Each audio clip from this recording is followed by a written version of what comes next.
Good morning, everyone, or I should say afternoon, but it feels like morning for me since I just woke up. I actually just finished doing a powerlifting competition yesterday, so I just slept like 14 hours last night.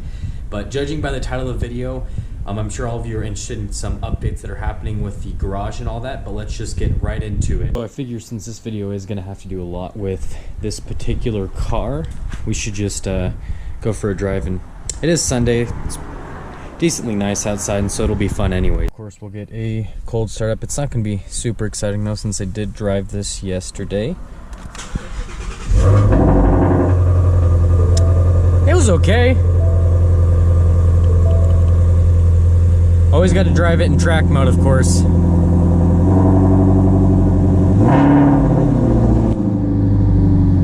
Yeah, not sounding too bad this morning.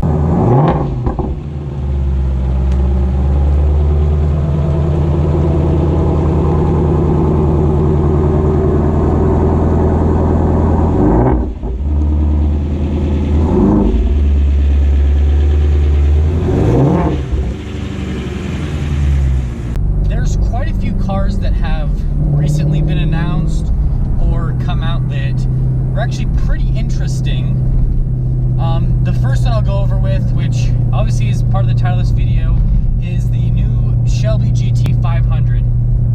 And obviously owning a 350, to a lot of people that would make sense to go over to. It's, you know, obviously the more power, faster around a track, faster in a straight line, you know, just everything better than the car that I currently own. So that's the next logical step.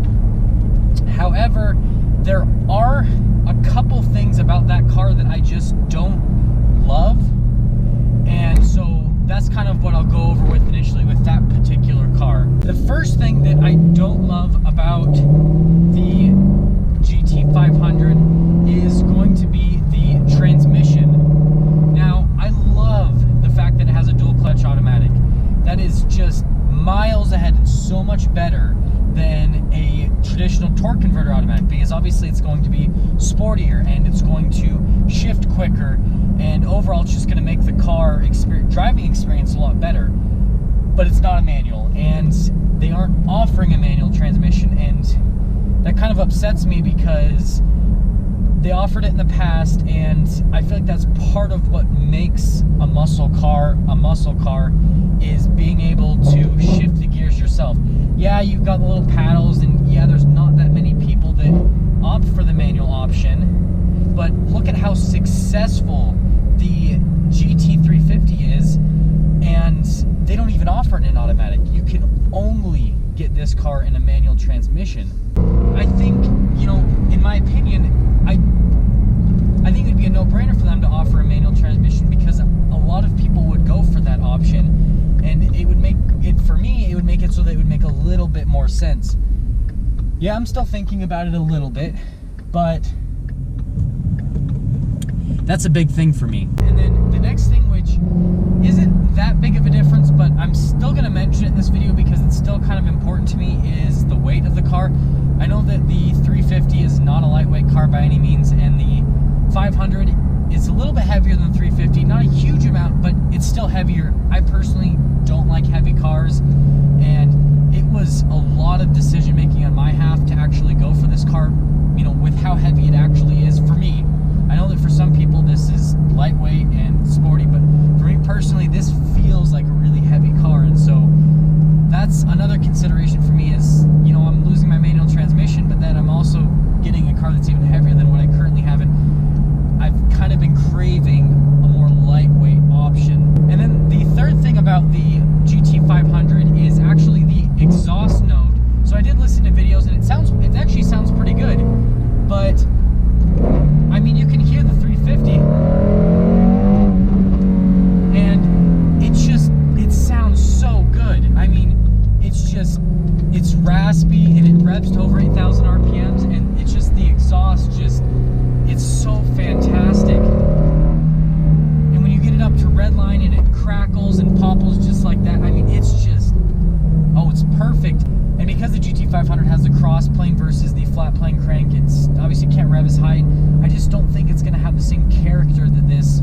car has with the exhaust note. And something else that is to take into consideration, which, I mean, you might be able to lump this into the third one, but I mean, I guess I'm going to make it its own thing, is the fourth thing that I really don't like about the 500 is the fact that it doesn't have a flat plane crank V8. And it's not going to rev as high, so it's not going to be as exciting. One of the things that's so exciting about this car is the fact that, you know, I can drop it down a few gears, right?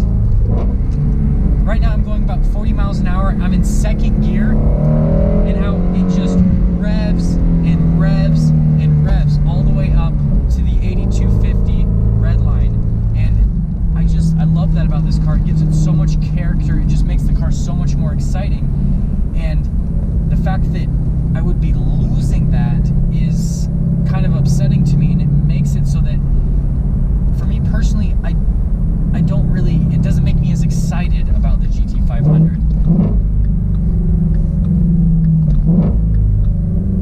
Now, the fifth and final thing, there's a couple other things about the GT500, but I guess the thing that I'll kind of put at the very end is obviously the pricing on the car. Now, if I were to want to get a 500 right off the bat, obviously I've got to go to a Ford dealership, and I've got to ask to be put on a list most likely to maybe get a car.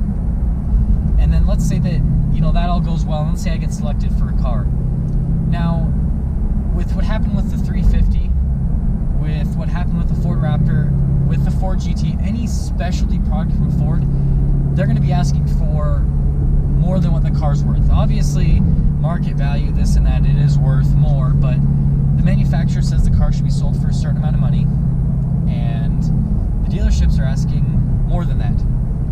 And so the other thing I have to take into consideration is how much money I would actually have to hold up in this car, and how, just because of all the hype behind it, because it's a new car and this and that I have to pay such a premium just to get this car.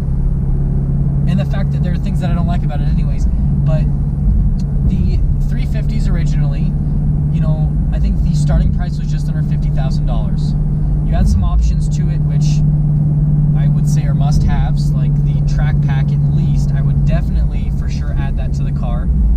Then you're looking at, you know, mid-50s.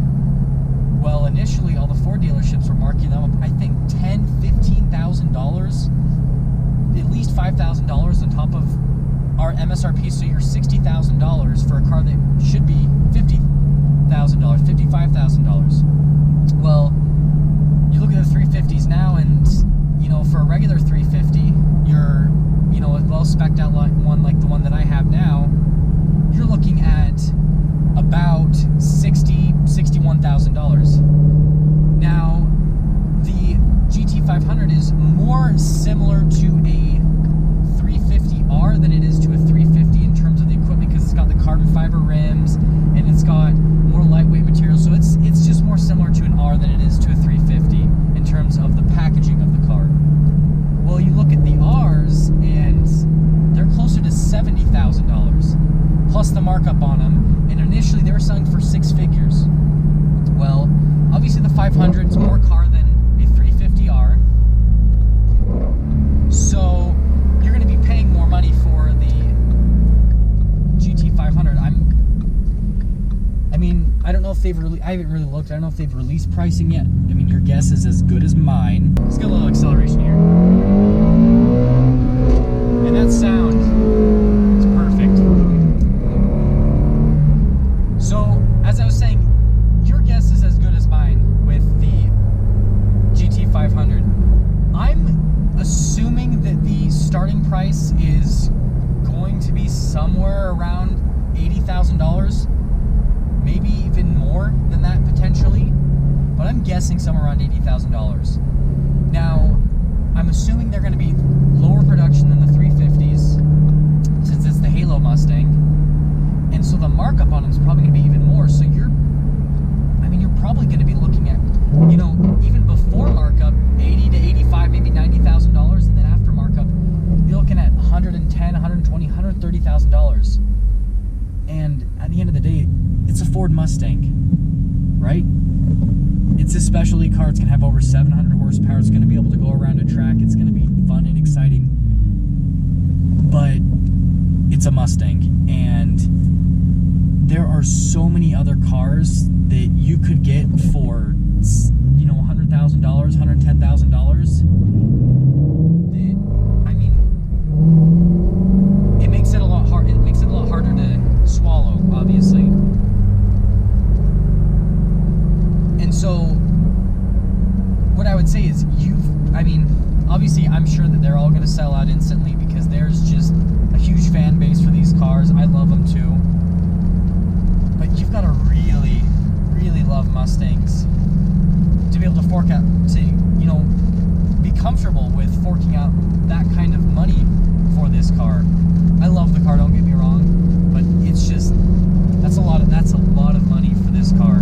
And then, you know, on the flip side, obviously, and I'm trying to make this brief, obviously it's faster than my car. I think it looks way better than the 350. I just love the overall appearance of that little dial in the middle. That just seems a little bit cheap. But it's faster than my car, it looks better than my car, and it's, you know, minus the dual clutch, it might even be more exciting in some aspects to drive than my car just because of the speed. But I don't know, I can't swallow it. Just about died there driving in the rain with you guys, not just kidding. But no, like I said, those are my thoughts overall. But thank you so much for watching. If you're stopping in for the first time, please subscribe, comment down below what you thought, and then I will see all of you in that next video.